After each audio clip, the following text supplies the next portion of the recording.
Olá, está começando mais um Tema Livre, a nossa revista eletrônica que te deixa informado com notícias sobre variedades, tecnologia, saúde, cultura e muito mais. E vamos começar o programa de hoje falando de saúde. Infelizmente, todos os anos, milhares de pessoas morrem no país em função do câncer de pulmão. Este é o tipo de câncer que mais mata brasileiros. Os números da incidência da doença são preocupantes. Segundo o INCA, a quantidade de pessoas diagnosticadas com o tumor tem crescido 2% ao ano. E a estimativa é que entre 2018 e 2019, cerca de 31 mil pessoas irão desenvolver a doença no Brasil. Mas você sabia que, apesar do grande número de casos, esse é um tipo de câncer que pode ser evitado com mudanças de hábito? Por exemplo, 90% das pessoas que contraíram a doença fumam ou fumaram no passado. Para explicar melhor sobre as causas e as formas de prevenção do câncer de pulmão, convidamos para o quadro Dicas de Saúde a médica Fabiana Ciroli.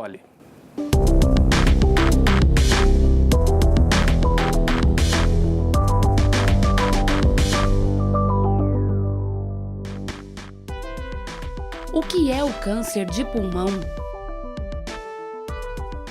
O câncer de pulmão é um câncer originário nos pulmões. Ele tem uma incidência que aumenta em torno de 2% ao ano. E existe uma estimativa do INCA para esse ano de em torno de 30 mil novos casos, sendo 18 mil para homens e 12 mil para mulheres. Ele surge a partir de uma multiplicação de uma célula que sofre uma mutação genética devido a alguns fatores de risco, dentre eles o principal é o tabagismo. Essas células tumorais, uma vez que se multiplicam, têm a capacidade de aumentar em quantidade no órgão inicial, que é o pulmão, ou atingir outros órgãos que são consideradas as metástases. O que pode causar o câncer de pulmão? A principal causa do câncer de pulmão é o tabagismo. Sabe-se que o tabagismo pode aumentar em torno de 20% a 30% a chance de um indivíduo ter um câncer de pulmão. Os pacientes que convivem com fumantes, mas que não fumam, também têm um risco aumentado em torno de 25%. Além do tabagismo, outras causas que podem ser implicadas como causas de câncer de pulmão são exposição a produtos químicos como o asbesto, a poluição ambiental, história familiar e algumas doenças benignas como enfisema e fibrose pulmonar. Quais são os tipos de câncer de pulmão? Os principais tipos de câncer de pulmão são os carcinomas não pequenas células e os carcinomas de pequenas células. Dentre os carcinomas de não pequenas células, que englobam 85% dos casos aproximadamente, os subtipos considerados são adenocarcinoma e o carcinoma epidermoide ou espinocelular. Como prevenir o câncer de pulmão? Uma vez que a principal causa de câncer de pulmão é o tabagismo, a principal forma de se evitar o câncer de pulmão é parar de fumar ou não se expor inicialmente ao cigarro. Sabe-se também que os pacientes que fumam, principalmente mais que um maço por dia por mais de 30 anos e que tenham entre 55 e 75 anos, podem anualmente fazer algum exame radiológico. O principal é a tomografia de tórax de baixa dosagem e, eventualmente, rastrear algum nódulo pequeno que já seja identificado como suspeito para diagnóstico de câncer de pulmão. Quais são os sintomas do câncer de pulmão? Os principais sintomas de câncer de pulmão, quando eles estão localizados apenas nos pulmões, são sintomas respiratórios, principalmente a tosse, dor no peito ou dor nas costas, falta de ar, alguma sensação de pigarro, algum incômodo localizado no tórax ou na garganta, emagrecimento, falta de apetite. Quando a doença já está localizada em outro órgão, quando o paciente já é diagnosticado com metástase, o paciente pode ter outros sintomas relacionados ao local que a doença está. Por exemplo, se o paciente já tiver uma metástase no osso, ele pode ter uma dor óssea importante. Então, vale como sinal de alerta também. Como é feito o diagnóstico do câncer de pulmão? O diagnóstico do câncer de pulmão é feito através de exames radiológicos, né? Um raio-x simples de tórax pode ajudar inicialmente para ter uma suspeita do câncer de pulmão, tomografia de tórax, de abdômen, broncoscopia, mediastinoscopia, que são exames mais invasivos, que são feitos da parte interna do tórax, para conseguir algum material para biópsia. A biópsia é essencial na confirmação do diagnóstico do câncer de pulmão. Somente através dela é que nós temos indício correto e preciso de que o paciente tem um tumor maligno, que é o câncer. Como tratar o câncer de pulmão? O tratamento do câncer de pulmão é um tratamento multidisciplinar. Engloba o oncologista, o cirurgião, o radiologista, o radioterapeuta e também a equipe multiprofissional, enfermagem, fisioterapia, fonoaudiologia. E basicamente, uma vez feito o diagnóstico de câncer de pulmão, o paciente ele é avaliado através de exames de imagem também para ser feito o estadiamento da doença. Se o estadiamento da doença é considerado inicial, ou seja, quando está localizado apenas nos pulmões, pode ser que o tratamento efetivo seja apenas uma cirurgia e depois, posteriormente, ser avaliado químio e radioterapia. Os pacientes que tenham doença um pouco mais avançada nos pulmões são candidatos geralmente ao tratamento de quimioterapia e radioterapia combinados. E os pacientes que tenham já detectado doença à distância, que são as metástases, são candidatos ao tratamento quimioterápico ou imunoterápico. O câncer de pulmão tem cura? Sim, o câncer de pulmão tem cura, principalmente quando diagnosticado nos estadios iniciais, que é quando está localizado apenas nos pulmões. Por isso que a detecção precoce é importante, esse rastreamento nos pacientes que fumam também é importante e considerar esses sinais de alerta, qualquer sintoma relacionado aos sintomas respiratórios, como tosse, falta de ar, dor no peito, que possam alertar o paciente a procurar um médico para fazer uma avaliação e uma detecção inicial precoce.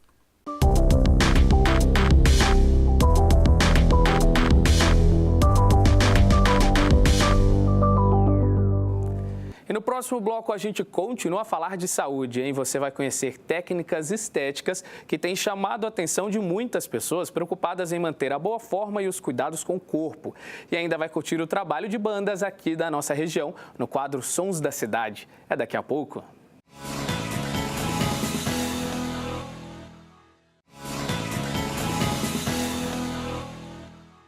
Estamos de volta com um tema livre. Você é daquelas pessoas que se preocupam com o corpo e a boa forma? Pois é, muita gente tem optado por técnicas estéticas para corrigir aquelas imperfeições, diminuir a gordurinha e manter a autoestima elevada. Por isso, a repórter Renata Marangoni foi até uma clínica de estética para conhecer de perto alguns dos procedimentos mais procurados aqui em São José e apresentar para a gente como que essas técnicas funcionam.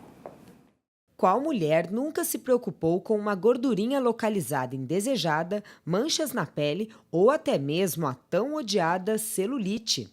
Uma opção que se tornou comum nesse universo praticamente dominado pelas mulheres são os procedimentos estéticos, ou seja, aqueles que não exigem cirurgia, como por exemplo as plásticas. A Luana é uma dessas que não abre mão de estar bem consigo mesma e por este motivo, há mais de 8 anos faz vários tratamentos estéticos. Eu comecei porque eu sempre gostei de me cuidar, eu sempre fui vaidosa.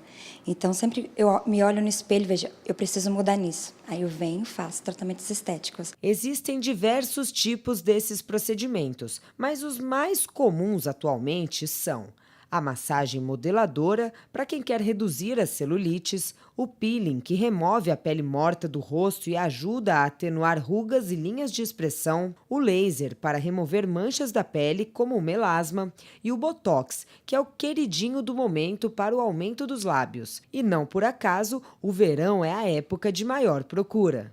Agora, com o verão, a gente tem uma grande demanda aí de procedimentos estéticos corporais. Por exemplo, criolipólise, radiofrequência, ecos, que são procedimentos que geralmente a gente indica começar nessa época do ano para você ter o seu resultado no verão. Se o paciente deseja aumentar os lábios ou se o paciente deseja diminuir linhas de expressão, rugas. Então, tudo isso daí a gente vai conversar com o nosso paciente na avaliação, a gente vai definir o melhor tratamento para ele e a gente tem um resultado super satisfatório. Nossa grande porcentagem aí de pacientes são mulheres na faixa dos seus 20, 30 anos, buscando beleza, bem-estar e um cuidado especial com o seu corpo. Segundo dados da Sociedade Brasileira de Cirurgia Plástica, a procura por procedimentos estéticos não cirúrgicos nos últimos 3 anos aqui no Brasil cresceu cerca de 400%.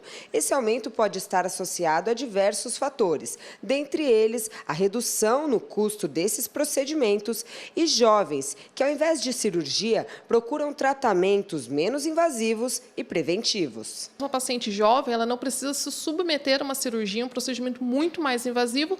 Temos hoje em dia vários recursos para a gente trabalhar tanto o rosto quanto o corpo. Bem melhor do que fazer uma cirurgia, que a cirurgia é mais invasiva, né? Então, o tratamento estético é bem melhor. E com o tempo você vai vendo o resultado. Nem sempre existe um motivo específico para as pessoas se submeterem a tratamentos estéticos. Muitas vezes fazem apenas por vaidade e para ter uma aparência melhor, o que não significa que qualquer um pode fazer. É sempre bom ficar atento às contraindicações.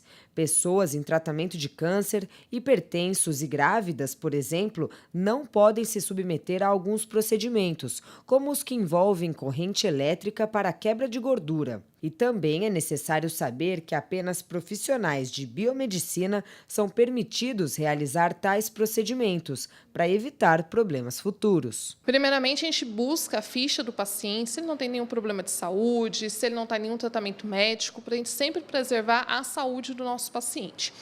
Segundo, lógico, a mulher não pode estar grávida, isso é um fator ali determinante. E aí a gente vai buscar, tem algum problema de saúde específico ou não, está com uma ficha super bacana, pratica atividade física, tem uma alimentação correta. Fora isso, o paciente está apto a fazer o tratamento. Agora vamos falar de música. No quadro Sons da Cidade de hoje, você vai conhecer o trabalho da cantora May Carvalho. Quem vai nos contar melhor sobre a trajetória da artista é o Matheus Sanches.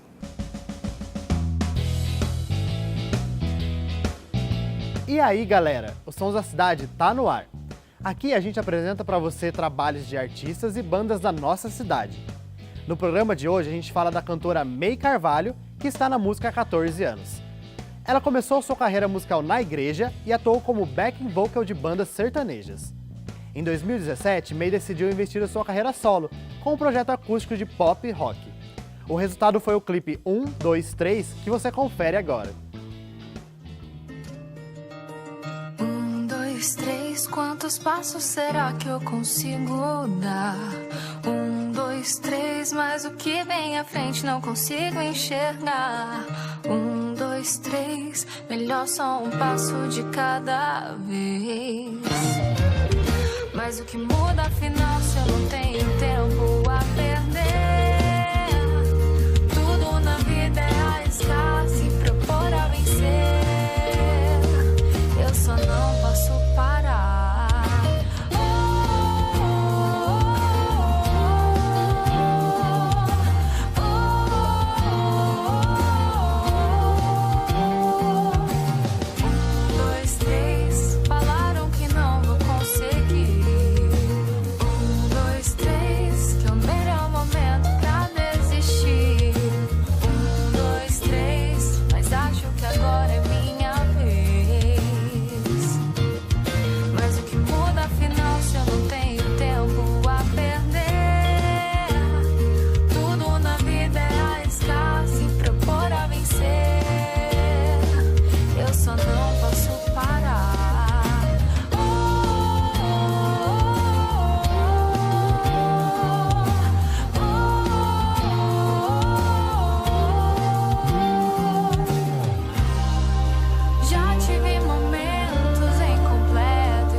E por hoje é só. Se você conhece alguma banda da região, envie a sua sugestão para o e-mail tvcâmara@câmarasjc.sp.gov.br. O Som da Cidade fica por aqui. Obrigado pela companhia e até a próxima.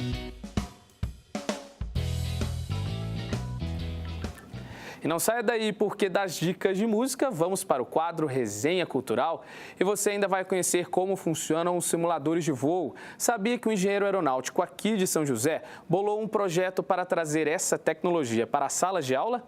Os detalhes você confere no próximo bloco.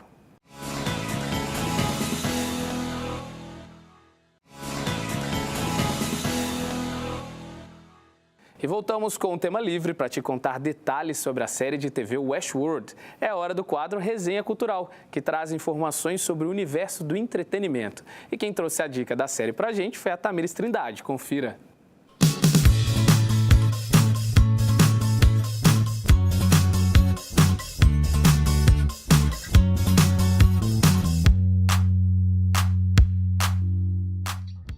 Olá, o Resenha Cultural está no ar e hoje vamos falar sobre a série Westworld.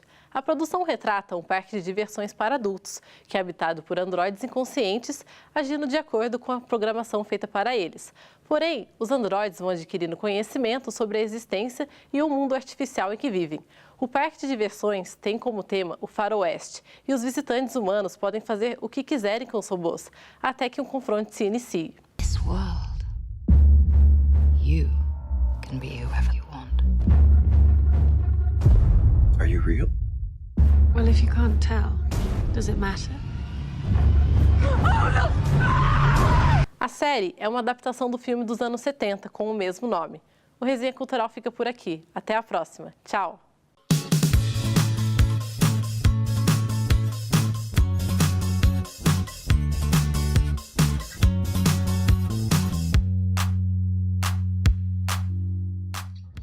Quem gosta de tecnologia conhece o que são os simuladores, né? Aqueles aparelhos que reproduzem fenômenos e sensações que, na verdade, não estão acontecendo na realidade. Pois é, um professor que dá aula de engenharia aeronáutica aqui em São José construiu um painel de controle para levar para a sala de aula a experiência de um simulador de voo. Quem traz para a gente os detalhes do projeto é a Fernanda Garcia.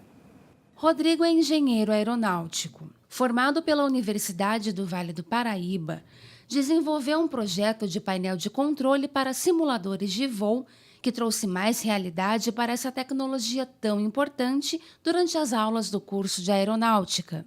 Nós já tínhamos a estrutura de todo o simulador, a parte de fora dele, e a ideia foi realmente trazer a parte da tecnologia, a parte da simulação, para instalar nele, para poder realmente utilizar ele como um simulador. Então, eu fiz o painel de instrumentos dele seguindo o que eu pesquisei, o que eu sei de aviões. Então, eu instalei os instrumentos que seriam utilizados mesmo num avião dessa categoria, que seria uma categoria leve para treinamento de pessoas. E fiz a conexão dele com a parte dos softwares de simulação, e de forma que quando o aluno, a pessoa fosse utilizar ele, ela pudesse ter um ambiente em tempo real de simulação de voo com passagem de informações dos instrumentos dela e também do controle, fazer o controle da aeronave. As aulas práticas complementam a teoria ensinada em sala de aula. Para o coordenador do curso de Engenharia Aeronáutica, a possibilidade de utilizar o simulador de voo com o painel de controle acoplado permite ao aluno um ganho de conhecimento que faz muita diferença no aprendizado. O aluno ele tem que ter uma noção dos instrumentos, das medidas que você faz quando você está operando a aeronave. Certo? Então, um simulador, o que nós estamos fazendo aqui é exatamente tentar dar esse conhecimento ao aluno. Ele saber, por exemplo, vários parâmetros você vai medir em voo, como velocidade, altitude, posicionamento do avião, coisas desse tipo. Gabriel é aluno do 4º ano de Engenharia Aeronáutica. É ele quem explica para a nossa equipe como funciona a tecnologia do simulador de voo. Como a ideia do simulador é realmente simular o mais real possível a pessoa dentro de uma aeronave real também, Então hoje a gente trabalha aqui na instituição com alguns painéis de controles, como altitude, temperatura, pressão, níveis de combustível dentro da aeronave, e a gente aqui tem a superfície de comando. Aqui temos o acelerador, aqui a dosagem de combustível, então aqui eu controlo a mistura de combustível e ar que eu coloco para o voo, e aqui os flaps que eu ligo principalmente na hora do pouso. Aqui temos o manche, onde eu consigo controlar a descida e a subida da aeronave, e aqui eu consigo levar a aeronave para a lateral. E hoje a gente trabalha também com uma tela curvada, onde ela traz uma melhor experiência para a pessoa que está aqui dentro do simulador, e principalmente na visão hoje com a tela que nós temos aqui da aeronave. Temos também alguns controles como a chave de ignição da aeronave, onde muitos sabem que ela tem uma particularidade, ela não é que nem o nosso carro, apenas você girar e a aeronave ligar, então ela tem a sua particularidade. E a gente tem alguns outros botões aqui para o piloto sentir um pouco mais do que é a simulação de voo. E aqui temos a tela secundária, onde o copiloto também pode trabalhar em conjunto com o piloto. O contato com o simulador é uma importante ferramenta de aprendizagem para os alunos. Gabriel acredita que essa vivência traz ao estudante uma maior proximidade com a prática e o dia a dia da profissão. Aqui ela consegue ter a primeira experiência de como seria ela voando numa aeronave de verdade. Então aqui ela teria essa primeira sensação de como é sentir a aeronave nas suas mãos. A gente sabe que é um instrumento hoje muito utilizado mundialmente em todos os ramos. Então a gente trazer essa experiência para o aluno é a intenção justamente para a gente ter dentro de sala de aula a teoria e aqui fora a gente ter a prática justamente para saber o que a máquina está fazendo. E a gente fica por aqui. Se você tem alguma sugestão legal para a gente mostrar aqui no Tema Livre, envie um e-mail para tvcâmara@câmarasjc.sp.gov.br. Até a próxima!